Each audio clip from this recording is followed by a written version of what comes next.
কেন মা কামাখ্যা আসামের রাজপরিবারকে অভিশাপ দিয়েছিলেন?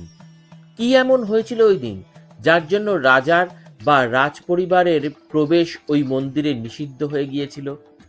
কি এমন ঘটনা ঘটেছিল যার জন্য মা কামাখ্যা ওই মন্দিরের পূজারীকে পাথরে পরিণত করেছিলেন?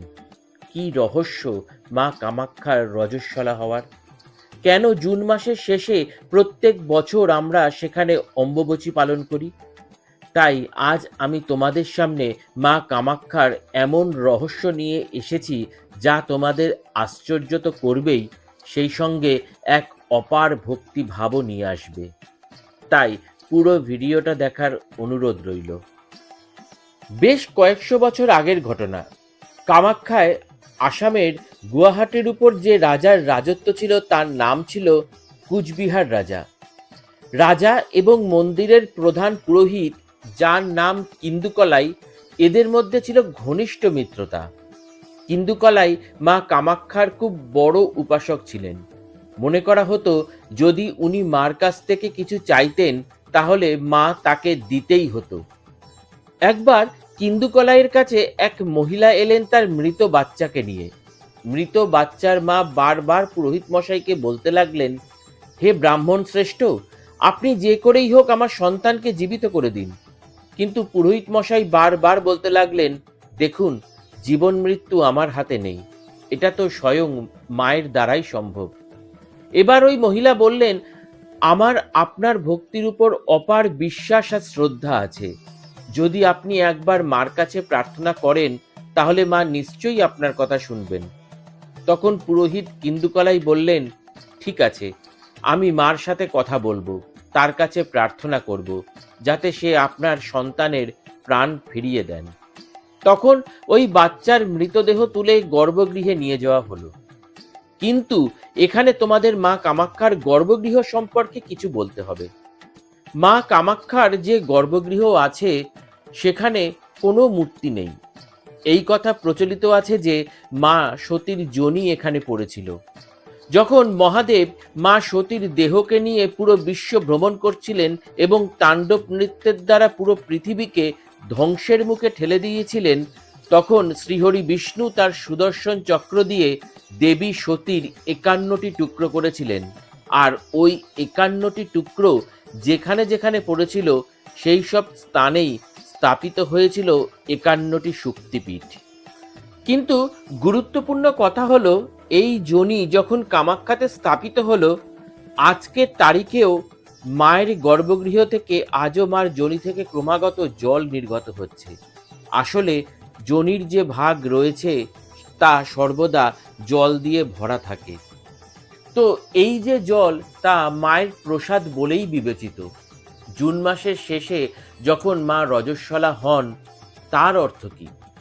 প্রত্যেক বছর একবার মা রজস্বলা হন, যা অম্বুবাচী নামে খ্যাত। তখন ওই মন্দিরের দরজা পুরোপুরি বন্ধ করে দেওয়া হয়।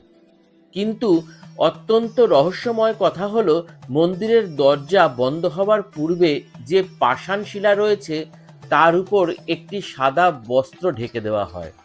3 দিন পর যখন ওই বন্ধ দরজা খোলা হয় তখন দেখা যায় ওই সাদা বস্ত্র পুরোপুরি লাল হয়ে গেছে। তখন ওই বস্ত্র কেটে কেটে প্রসাদ রূপে ভক্তদের বিলি করা হয়। এবার ফিরি আগের ঘটনায়। এই যে পাষাণ শিলা রয়েছে, কিন্দুকলাই ওই মৃত বাচ্চাটিকে সেখানে রাখলেন আর মাকে বললেন, মা, জীবন মৃত্যু শুধুই তোমার হাতে। যদি তোমার ইচ্ছা হয় তাহলে তুমি এই মৃত বাচ্চাটিকে ভালো করে দাও, তুমি এর জীবন ফিরিয়ে দাও। আর ঠিক তৎক্ষণাৎ সেই বাচ্চাটি জীবিত হয়ে ওঠে।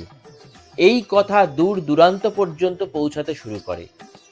আরেকটি কথা সমাজে প্রচলিত হতে থাকে, সন্ধ্যের পর যখন আরতি হয়, তারপর যখন দ্বার বন্ধ হয়ে যায়, কিন্দুকলাই গর্ভগৃহে বসে যখন মার উপাসনা করেন, ওই সময় মা স্বয়ং প্রকট হয়ে নৃত্য করেন।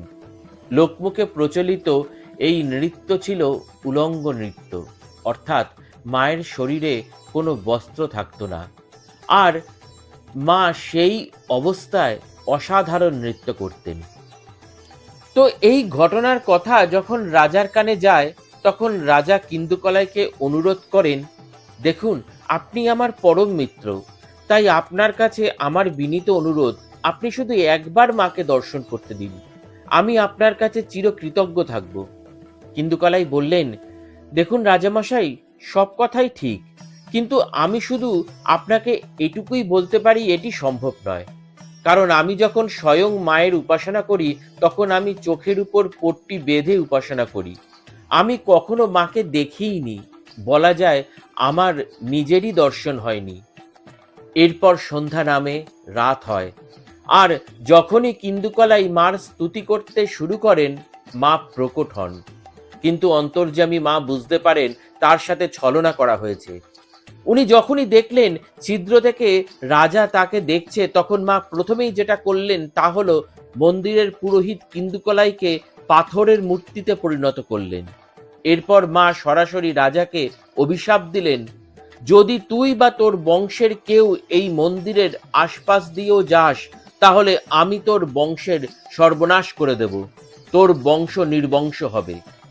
রাজা কুচবিহার বা কোচবিহারের বংশধরেরা যখন আজও ট্রেনে সফর করেন, তখন যাত্রাপথে মায়ের যে পর্বত অর্থাৎ নীলাচল পর্বত, তার দিকে যাতে চোখ না যায়, সেই মুহূর্তটুকুর জন্য তারা জানলা আটকে দেন বা পর্দা টেনে দেন।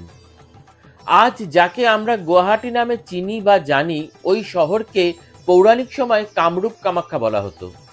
পৌরাণিক মতবাদ অনুসারে দেবতাদের কথায় ভগবান কামদেব একটি কামতীর চালিয়েছিলেন মহাদেবের উপর, যাতে ওনার ধ্যান ভঙ্গ হয়, আর মা পার্বতী, যিনি মহাদেবের জন্য তপস্যা করছিলেন, তার সাথে মহাদেবের বিবাহ হয়, যাতে সৃষ্টি এগোতে পারে। এবার কামদেব যখন তীর চালান, আর ওই তীর যখন মহাদেবের কাছে পৌঁছায়, তার আগেই মহাদেবের তৃতীয় নয়ন খুলে যায় এবং কামদেব সম্পূর্ণরূপে ভস্ম হয়ে যান। এবার এই ঘটনার পর কামদেবের যিনি অর্ধাঙ্গিনী রতি দেবী, মহাদেবের কাছে বিনতি করতে থাকেন, হে প্রভু, আপনার এবং এই সৃষ্টির ভালো করার জন্য এই কর্মে আমরা লিপ্ত হয়েছিলাম, কিন্তু হে মহেশ্বর, আপনি আমাকে এত বড় দুঃখ দিলেন, এত বড় শাস্তি দিলেন। হে প্রভু, আপনার কাছে আমার প্রার্থনা, আপনি আমার স্বামীকে জীবিত করে দিন। কিন্তু মহাদেব বলেন এটি অসম্ভব। স্বরগোস্বামীর মতে কামদেব শিবের ক্রোধে ভস্ম হলে শ্রীহরি বিষ্ণু সেই ভস্মের কিছুটা নিজের শরীরে লাগান এবং দেবী রতিকে সান্ত্বনা দেন, কৃষ্ণ অবতারে কামদেব তার পুত্র হয়ে জন্মাবে, তখন পুনরায় রতি এবং কামদেবের মিলন হবে। এদিকে দেবী রতির কান্নায় শান্ত হন মহাদেব। তখন তিনি দেবী রতিকে বলেন, দেবী, আপনি কামাখ্যায় যান, সেটি একটি শক্তিপীঠ। ওখানে গিয়ে আপনি দেবীর পুজো করুন, জপ স্তুতি করুন। তিনি একজন আদি শক্তি, একমাত্র তিনিই আপনার সমস্যার সমাধান করতে পারবেন এবং শ্রীহরির পুত্রের সঙ্গে পুনরায় মিলনের রাস্তাও দেখাবেন। এরপর থেকেই এই প্রদেশের নাম হয় কামরূপ কামাখ্যা। সময়ের সাথে সাথে এই জায়গার নাম হয় প্রাগ জ্যোতিষপুর, কারণ এটি এমন এক জায়গা যেখানে আমাদের জ্যোতিষশাস্ত্র সব থেকে বেশি প্রসিদ্ধ হয়। যখন আমি কামাখ্যার কথা বলছি, তখন এটা ভুললে চলবে না যে এটি প্রধান তন্ত্রপীঠ। পুরো পৃথিবীর যত তান্ত্রিক অঘরী আছেন, তাদের সিদ্ধস্থান এই কামাখ্যা। প্রচলিত ধারণা অনুযায়ী এই স্থানে নরকাসুরের রাজত্ব ছিল। প্রথম দিকে তো নরকাসুর মা কামাখ্যার অনেক বড় ভক্ত ছিলেন, কিন্তু সময়ের সাথে সাথে শক্তির ক্ষমতায় সে এতটাই মত্ত হয়ে গেছিল যে মা কামাখ্যাকেই বিবাহ করতে চায়। কিন্তু আশ্চর্যের বিষয়, মা কিন্তু নরকাসুরকে মানা করেননি। মা এক উল্টো চাল চাললেন, মানে এক চাতুর্যের আশ্রয় নিলেন। মা বললেন, তুমি আমাকে বিবাহ করতে চাও তো ঠিক আছে, তুমি এক কাজ করো, নীলাচল পর্বতের যে পাদদেশ আছে সেখান থেকে শুরু করে শিখর পর্যন্ত এক সিঁড়ি নির্মাণ করো, কিন্তু সেই সিঁড়ি এক রাতেই বানাতে হবে। যদি এই শর্ত তুমি রাখতে পারো, তবেই আমি তোমাকে বিবাহ করব। কিন্তু একটা কথা অবশ্যই মনে রেখো, ভোরবেলায় প্রথম মোরগের ডাকের আগেই তোমার সিঁড়ি যেন তৈরি হয়ে যায়। নরকাসুর মার কথায় রাজি হয়ে যান, কারণ তার কাছে অনেক বড় আর শক্তিশালী সেনা ছিল। নরকাসুর তার বিশাল সেনাবাহিনীর সাহায্যে রাতের বেলায় সিঁড়ি নির্মাণ করতে শুরু করেন। এবার নির্মাণ তো প্রায় শেষের পথেই, কিন্তু মা সবটা জানতে পারেন। তো মা কামাখ্যা যে মোড়ক ভোরবেলায় ডাকার কথা, সেই মোড়ককে আদেশ দেন আরো তাড়াতাড়ি তোমায় ডাকতে হবে সংসারের কল্যাণের জন্য। ফলে মোড়ক ভোর হওয়ার অনেক আগেই ডেকে ওঠে। আর নরকাসুর যেই মোড়কের ডাক শুনতে পেল, তখন নরকাসুর হতাশ হয়ে পড়ে। ফলে সব কাজ বন্ধ করে সে তার মহলে ফিরে আসে। কিন্তু এর কিছুক্ষণ পর সে বুঝতে পারে তার সাথে ছলনা করা হয়েছে। আর ঠিক তখনই সে ভেবে নেয়, এখন থেকে কেউ আর মা কামাখ্যার ভক্তি করতে পারবে না, আমি করতে দেব না। আর এই যে সিঁড়ির কথা আমি বলেছিলাম, সেই সিঁড়ি তোমরা এখনো দেখতে পারবে, যার নাম মেকেলাউজা পথ, যেটি দাররাং জেলায় অবস্থিত কুকুরাকাটা নামেও পরিচিত। কিছুদিন পর মহর্ষি বশিষ্ঠ যখন কামাখ্যায় এলেন এবং মায়ের দর্শন করতে চাইলেন, তখন নরকাসুর তাকে বাধা দেয়। এরপর মহর্ষি বশিষ্ঠ নরকাসুরের সাথে কথা বলেন, কিন্তু নরকাসুর তার শপথে অটল রইল। মহর্ষি বললেন, তোমার কোনো ধারণা নেই তুমি কার সাথে কথা বলছো। এরপর মহর্ষি বশিষ্ঠ নরকাসুরকে অভিশাপ দেন, শ্রীকৃষ্ণের হাতেই তোমার মৃত্যু হবে এবং কামাখ্যা মন্দির থেকে মা কামাখ্যা অদৃশ্য হয়ে যাবেন। এরপর নরকাসুর তাড়াতাড়ি মন্দিরে গেলেন আর দেখলেন সত্যিই সেখানে মা নেই। এরপর নরকাসুর মহর্ষির সাথে যেখানে দেখা হয়েছিল সেখানে গিয়ে দেখেন মহর্ষি বশিষ্ঠও সেখান থেকে চলে গেছেন। শ্রীকৃষ্ণ অবতারে যখন তার দ্বারা নরকাসুর বধ হয়, তখন মা কামাখ্যাকে পুনরায় মন্দিরে ফিরিয়ে আনার জন্য মহর্ষি বশিষ্ঠকে ডাকা হয়। মহর্ষি বললেন, মা কামাখ্যাকে প্রসন্ন করার জন্য, তার পূজা অর্চনা সাধনা করবার জন্য একমাত্র বামাচার পদ্ধতি গ্রহণযোগ্য হবে। বামাচার পদ্ধতি ছাড়া মা কখনোই প্রসন্ন হবেন না। আর এই কারণের জন্যই আজও কামাখ্যাতে বলি প্রথা বা এই জাতীয় পদ্ধতি প্রচলিত রয়েছে। তা মহর্ষি বশিষ্ঠের যে অভিশাপ তার জন্যই হয়েছে। যদি তুমি মা কামাখ্যার পুজো করতে চাও, তাহলে শুধুমাত্র ওনার নাম জপ করলেই মা সন্তুষ্ট হবেন। আর দ্বিতীয় ব্যাপার, মায়ের যে মূল বীজ মন্ত্র তা হলো ক্লিং। তো যখনই তুমি বা তোমাদের পরিবার কামাখ্যাতে যাবে, ওই সময় মার বীজ মন্ত্র ক্লিং উচ্চারণ করতে করতে মায়ের মন্দির পরিক্রমা করবে। এর সাথে আমি মায়ের একটি শক্তিশালী প্রণাম মন্ত্রও বলছি।